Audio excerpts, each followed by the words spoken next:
This is our 1905 Sheldon. This car was built in Skagway in 1905.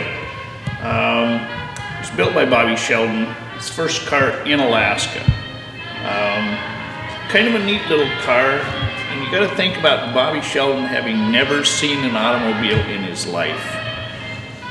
He'd seen pictures, read stories, and at that time horse and buggies were the thing in Skagway. And if you wanted to impress a young lady, you better have a really fancy horse and buggy. Well, Bobby Sheldon had neither. So he decided that if he could build an automobile, he'd impress the young ladies, and it was one in particular that he was kind of interested in. So he began gathering pieces while he worked at the power company, and he built this wooden body.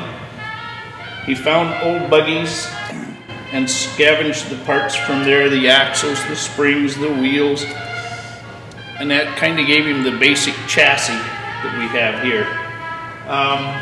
The engine that he used in the car was a two-stroke marine engine that had been sunk in a boat in the harbor, and when he rebuilt it for the folks, they didn't pay him for it, so he kept the engine. They told him he could just keep the engine, so that was what was in here originally.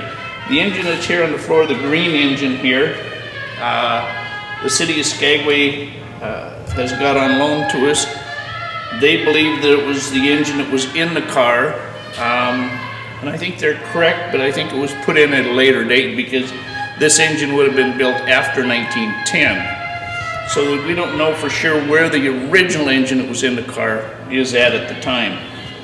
But it's kind of unique. The seats he built out of a couple of bar stools put together. Hood was just built out of scrap metal he could find at the time, tin. The lights that he used on it were similar to this. These were little carbide lights, very similar to the miner's lights at the time. They were operated by putting calcium carbide in the bottom and water in the top, and then light the fire in here. And they were mounted up here on the spring leaves. And so that was what he figured he would use for visibility when it was dark. But it was a great little car. Some of the things that he had problems with, I'm sure, were the tires were getting pretty shabby. And when you look at these tires, they're pretty rough. The back tires, there was no rubber left on them at the time, I think, when he found the wheels. So he wrapped the wheels in fire hose and then bolted leather over the top of it, as you can see here.